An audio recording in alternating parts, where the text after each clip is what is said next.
going to discuss the part 9 of Exodus, which are some additional laws. And these are really the first of many. There are going to be other things that are set in place. So as we remember, the Lord spoke out the 10 Commandments. He actually used his voice of booming thunder to go ahead and announce the 10 Commandments, and the people were shooketh. They were quaking. They were not prepared to receive the message for him in that way. Yes, probably the clouds of smoke and the fiery mirage that they were witnessing was altogether like alarming as well.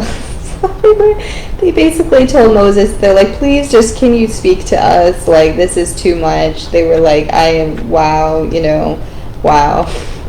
So the Lord goes on to tell Moses, tell the people these things. These are a little bit more personal.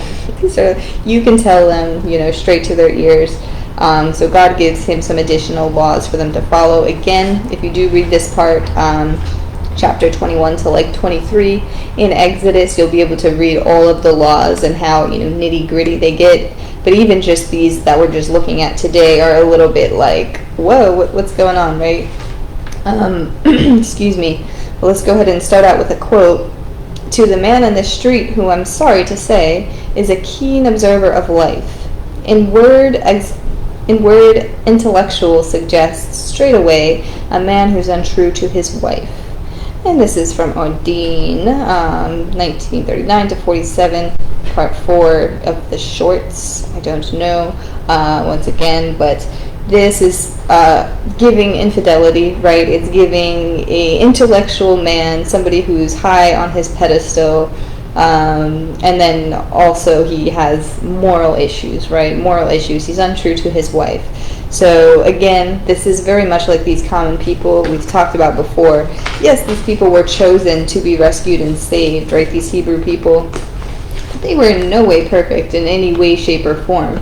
Of course, it does go back to the covenant that God had made with Abraham's descendants, that he would, protect them and just make sure that they stay surviving, right? Just make sure their ancestors their descendants would survive, essentially, right? He doesn't have any bad blood with Abraham, but in any of the way, they are not perfect. They're definitely not perfect.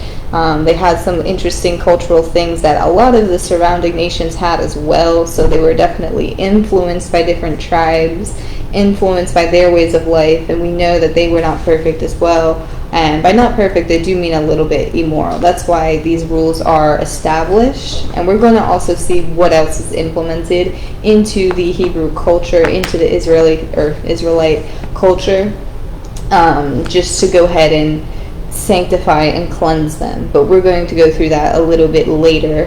We have really 2 more parts to cover with this Exodus book, so the last one's probably going to be a little bit longer as usual, but again, it kind of just sums up everything. But yes, let's go ahead and begin here. These are the laws you are to set before them.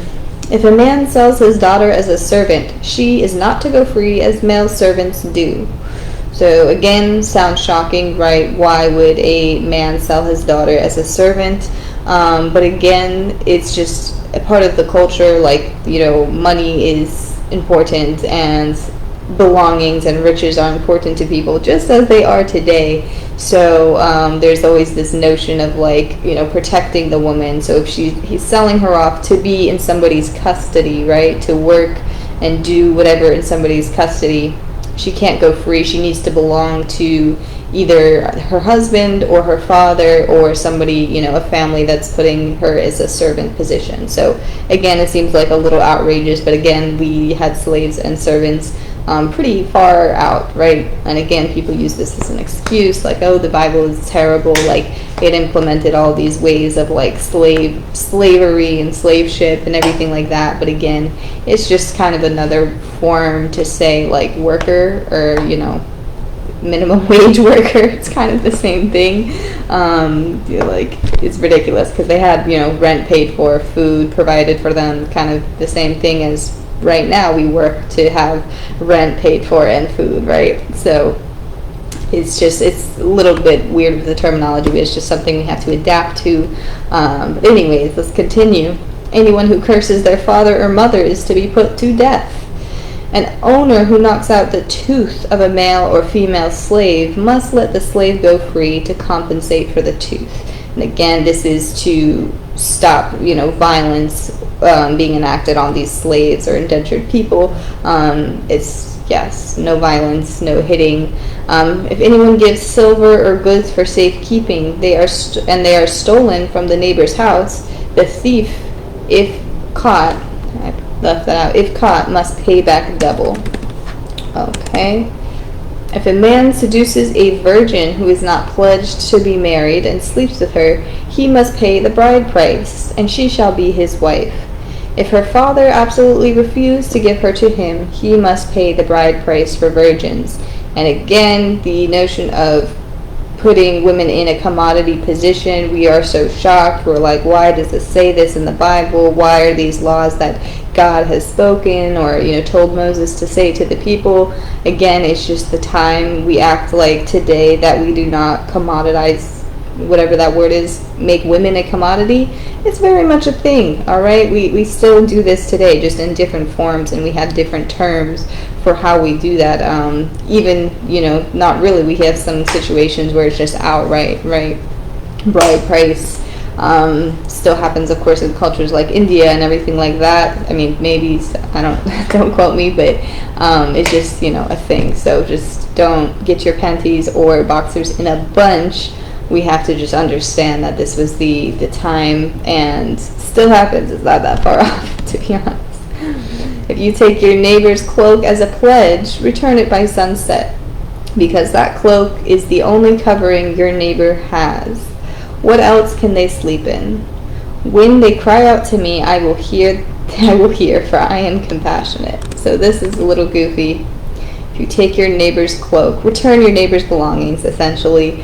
And then, of course, when they don't get the things, they cry out to the Lord. And the Lord says, for I am compassionate, I will hear, and I will come after you if you do not return your friend's charger or your friend's thing that you borrowed and you said you would return. Go ahead and return it.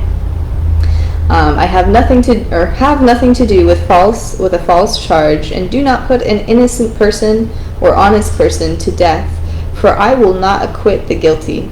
So, yes, do not put an innocent person to death. That is a terrible thing. 3 times a year, all the men are to appear before the sovereign Lord. So again, he's going into more like ritualistic things, which we will learn about in due time. Simple, right? I wish we could go ahead and go through all of these things, but I don't really have the energy to go ahead and defend or explain all these things. They're a little outlandish and ridiculous, but again, it still almost applies to exactly what we do now. Like I said, we have just a different way of looking at things now, and we have a different way of just making things okay, but we can still tie a lot of these laws to our current culture. And of course, when we talk about how things just kind of extend out and they're diluted in a way, but oftentimes these things still apply. So yes, sounds crazy. The words, of course, are antiquated, and we have different misconceptions and things like that, but times were tough. We could at least admit that times were tough back then. It was not like today, of course, but yes, that is pretty much it. People are not perfect. Humans need all of these type of ways and rules and regulations just to make sure that they're doing the right thing. Very interesting, but I think we've calmed down a little bit. I think we've calmed down. Always. We're gonna these next few weeks, I think, are gonna be a little bit like we're going back in time a little bit to again how things started, and they're gonna be a little bit I don't want to say boring, but you're going to hear a lot of the same terminology, and it's really just going to be imprinted in your brains, like, why are we going over this stuff? But hey, it's part of the great book. We can't leave anything out. We cannot leave anything out. We got to go start to finish. And yes, we're going to power through. Have a great day, you guys. We're going to talk about some other stuff next time. Thank you for listening. Bye-bye.